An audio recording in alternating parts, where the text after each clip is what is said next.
नमस्कार, मैं हूं दीपक और आप देख रहे हैं डीएसके टॉक्स। लॉकअप का कल रात का एपिसोड जहां पर ईद का सेलिब्रेशन था, प्रतीक सैजपाल आया था, गाने का प्रमोशन और वो एकता कपूर के चोचलापंती, अंधविश्वास, ईविल आइज वगैरह क्या वो लॉकेट वगैरह देती रहती है, ये सारी चीजें रही। मतलब टाइम पास एक्टिविटीज ज्यादातर रही हैं वहां पर। तो इस एपिसोड की कुछ खास खास घटनाओं पर मैं टिप्पणी करूं उसके पहले मैं एक बात आपको रिमाइंड कराना चाहूंगा। कल मैंने अपने रिव्यू में कुछ बातें कही थी कि ये जो सीजन है लॉकअप सीजन 1 ये अपने फिनाले की तरफ बढ़ रहा है। एंड में कंटेस्टेंट को मेक श्योर करना चाहिए कि वो गलती से भी कोई गलती ना करे, क्योंकि आखिरी में ये सिर्फ और सिर्फ पर्सनैलिटीज की आप कैसे बाहर दिखना चाहते हैं उसी के ऊपर सारा का सारा दारोमदार आ जाता है। और ऐसे में हम यह देख रहे हैं कि कुछ कंटेस्टेंट जानबूझकर अपने पैरों पर कुल्हाड़ी मार रहे हैं। बैड दिखने के लिए वो ऊट पटांग हरकतें कर रहे हैं। बैड दिखने का मतलब ये नहीं होता कि आप लोगों को परेशान करो या 4-5 लोग मिलकर किसी एक का मखौल उड़ाओ, उसे बैड नहीं, उसे बुली करना बोलते हैं। और इन चीजों का डिफरेंस इन लोगों को अभी तक समझ में नहीं आ रहा है। शिवम शर्मा के बारे में मैंने पहले भी कहा कि कुत्ते को जैसे घी हजम नहीं होता, वैसे शिवम को हजम नहीं हो रहा कि वो टिकट टू फिनाले में सबसे पहले जीतने वाला कंटेस्टेंट कैसे बन गया। शिवम शर्मा को लग रहा है कि वो बहुत बैडएस या कूल दिख रहा होगा, जिस तरह से वो पायल को परेशान कर रहा था, नींद खराब कर रहा था। और ये शिवम शर्मा की हरकतें जो सारे कैदी मिलकर सपोर्ट कर रहे हैं, कहीं ना कहीं शिवम ने अब सभी को लपेट लिया उस हरकतों के दायरे के अंदर। अब तक वो सिर्फ पायल को ही परेशान कर रहा था, लेकिन अब तो उसने जो दूसरे कंटेस्टेंट है जैसे कि सायशा, मुनव्वर, प्रिंस, सबको सोते सोते उनके बालों में वो शैम्पू डाल रहा है, क्रीम डाल रहा है, पाउडर डाल रहा है, परेशान कर रहा है। तो शिवम की हरकतों को सबने इनकरेज करा, अब शिवम सबको परेशान कर रहा है। अब इन हरकतों को शिवम कुछ भी बोल देगा कि भैया देखने के लिए बैडेस्ट हरकत है, ये है, वो है, ये इसका फन साइड है, एंटरटेनिंग साइड है, लेकिन बाहर देखने में ये सारी चीजें बहुत ही ओछी, घटिया और निहायत ही टुच्ची लग रही हैं। टुच्ची हरकतें या फिर टुच्चे इंसान से मुझे याद आया मुनव्वर फारूकी। मुनव्वर फारूकी डोंगरी से आता है और डोंगरी कोई ऐसी जगह नहीं जहां से बहुत सारे महान हस्तियां या महान साइंटिस्ट या फिर देश में सुधार करने वाले लोग पैदा हुए हैं। डोंगरी एक ऐसे इलाके के नाम से जाना जाता है जो अंडरवर्ल्ड, गैंगस्टर्स, माफिया, लुच्चे, लफंगे, गुंडे, मवाली टाइप के लोगों का वो अड्डा माना जाता है डोंगरी। मैं ये नहीं कह रहा कि वहां पर अच्छे लोग नहीं रहते होंगे, लेकिन ज्यादातर डोंगरी फेमस है गुंडे, मवाली और दाऊद की वजह से। दाऊद के ऊपर किसी ने बुक लिखी थी कि फ्रॉम डोंगरी टू दुबई करके, और उस डोंगरी से उठकर आया मुनव्वर साबित कर रहा है कि उसे कैसी अपब्रिंगिंग मिली है। डोंगरी छाप है तो वो डोंगरी छाप हरकतें तो करेगा ही। ये जो डोंगरी छाप मुनव्वर है ये खुद को बहुत ज्यादा हवा में उड़ा रहा है, उसे लग रहा है कि वो शो जीत चुका है। तो इसी घमंड में, इसी फ्लो में उसने एक बात बोल दी कि जब सीजन का एंड होता है ना तो फैंस हर चीज में सपोर्ट करते हैं, अगर मर्डर भी कर दो ना तब भी फैंस सपोर्ट करेंगे। तो ये उसकी मेंटेलिटी है और ये कहीं ना कहीं साबित कर रहा है कि उसकी जो अंधी फैन फॉलोइंग है ना उसे कितना घमंड है उस अंधी फैन फॉलोइंग के ऊपर।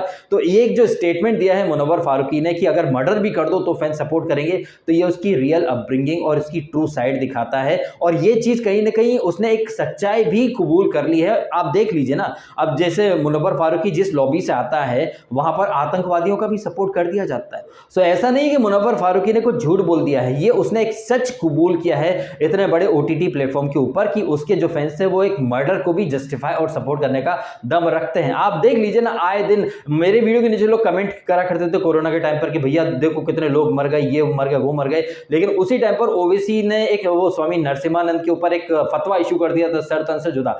आप यकीन नहीं मानेंगे, लेकिन ऐसे बहुत सारे मुस्लिम थे जो ऐसे तो इंसानियत की बड़ी बड़ी डींगे हाका करते थे, लेकिन सब जस्टिफाई करते थे कि भैया हमारे प्रोफेट मोहम्मद या इस्लाम के खिलाफ बोल दिया तो उसका सर तो तन से जुदा होगा, लेकिन हमारी आस्था और हमारे आराध्य का मजाक उड़ाने वाले को तुम चाहते हो कि हम उसका सपोर्ट करें?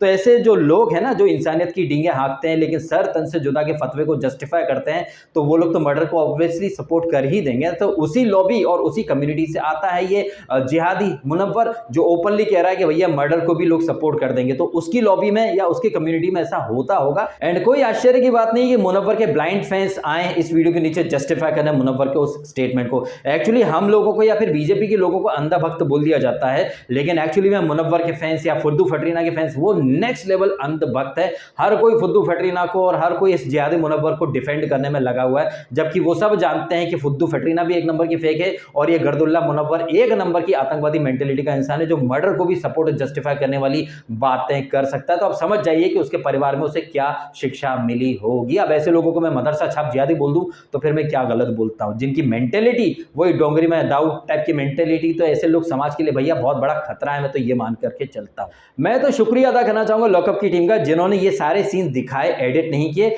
अदरवाइज ये सारे लोग मुनव्वर के बहुत सारे सीन कट करके उसको कहीं ना कहीं बड़ी अच्छी गुड बॉय की इमेज दे रहे थे, जबकि मुनव्वर डोंगरी वाला खुद साबित कर गया कि उसकी रियल सोच और रियल साइड क्या है।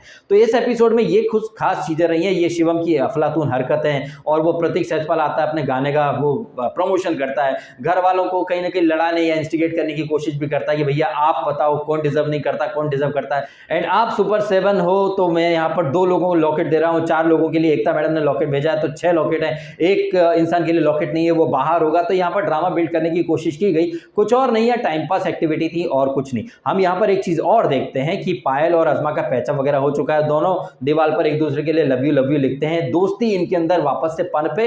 इसके पहले ही इस एपिसोड के एंड में जब ये प्रतीक आके बातचीत वगैरह करता है और वो जो टास्क हुई थी वहां पर पिच वाली, जहां पर पायल ने प्रिंस का नाम दिया था, तो यहां पर एक कॉन्फ्लिक्ट क्रिएट करने की कोशिश की जाती है। तो यहां पर अगेन वो कचरा गैंग की भेड़ चाल में शिवम भी शामिल हो जाता है और शुरू कर देता है कि तुम्हारी अज़मा से दोस्ती नकली थी, ये वो, ये कौन सा लॉजिक होता है कि मैं नहीं तो कोई नहीं। और ये सारी बातें हो रही थी प्रतीक सहजपाल के सामने। ये वही प्रतीक सहजपाल है जो वहां बिग बॉस 15 में अगर मैं कप्तान बनूंगा, मैं कप्तान नहीं बना तो कोई नहीं मैं जीतूंगा, मैं नहीं जीता तो कोई नहीं, मैं आगे बढ़ूंगा, मैं आगे नहीं बढ़ा तो कोई नहीं। तो ये जो लॉजिक था ना, मैं नहीं तो कोई नहीं, ये बिग बॉस 13 के अंदर पारस टक्कू छापरा का भी लॉजिक था। वो अगर टास्क हार रहा है तो फिर मेक श्योर करता था कि सब हार जाएं। एंड ये प्रतीक सहजपाल ने भी बिग बॉस 15 में यही सारी चीजें की थी, और उसी प्रतीक सहजपाल के सामने ये शिवम द शर्मा बोल रहा है ये कौन सा लॉजिक होता है, मैं नहीं तो कोई नहीं। तो यहाँ पर अगेन सब लोगों ने मिलकर के पायल के अगेंस्ट मोर्चा खोल दिया। किसी ने भी ये नहीं समझा कि ये जो टास्क चल रही थी, ये पिच करने वाली टास्क, वहां पर एक भेड़ चाल में सब लोग चल रहे थे। पायल यहाँ पर एक लॉजिकल आंसर दे सकती थी, लेकिन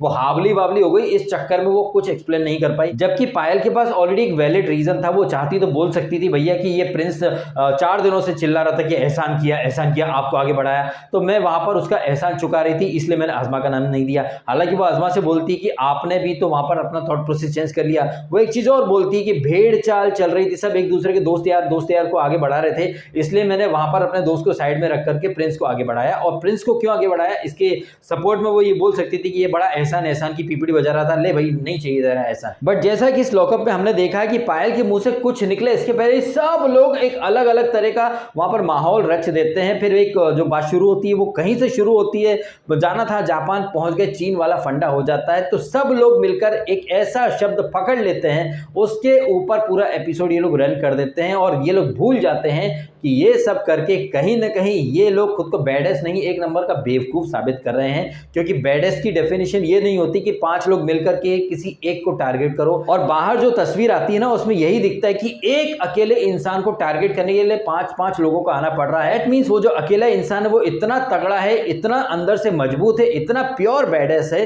कि वो इन 5 लोगों का अकेला सामना कर सकता है। लेकिन ये चीज इन लोगों को समझाए कौन। यहाँ पर बात ही बात में पायल वो लॉकेट उठा करके गले में डाल लेती है, जो एक गार्ड आकर के वापस रखवा देता है, तो अगेन पूरा घर पायल पर चढ़ पड़ता है। प्रिंस बोलने लगता है कि आपने अर्न नहीं किया है, ये है वो है।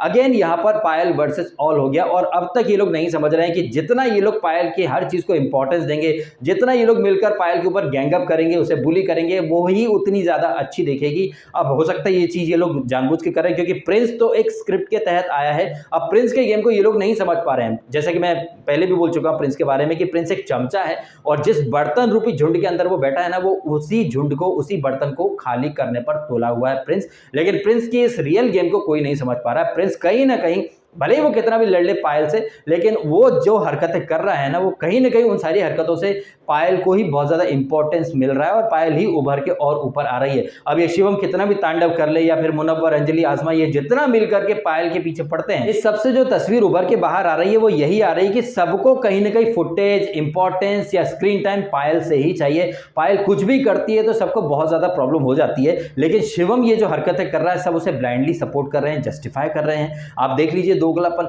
मुनव्वर ने जो 4-5 लोगों के बीच में एक बात बोली कि उसके फैन तो मर्डर को भी जस्टिफाई कर देंगे, या फिर लास्ट में लोग मर्डर को भी सपोर्ट कर देंगे, ये बहुत बड़ा स्टेटमेंट है। लेकिन वहां पर अंजलि, सायशा, शिवम, प्रिंस, ये सब लोग थे, लेकिन सबने उस स्टेटमेंट पर कोई आपत्ति प्रकट नहीं की। लेकिन पायल रोहतगी के मुंह से अगर कुछ शब्द निकल जाए या वो कुछ भी करते तो भाई उस चीज के लिए बड़ा भयंकर मुद्दा बनता है, सारा घर तांडव करने लगता है। लेकिन पायल रोहतगी से भी ज्यादा घटिया शब्दों का प्रयोग शिवम कर ले या मुनव्वर कर ले तो फिर लोगों को अरे कोई फर्क नहीं पड़ता यार, अपने ग्रुप के लोगों ने बोला चलता है भाई साहब।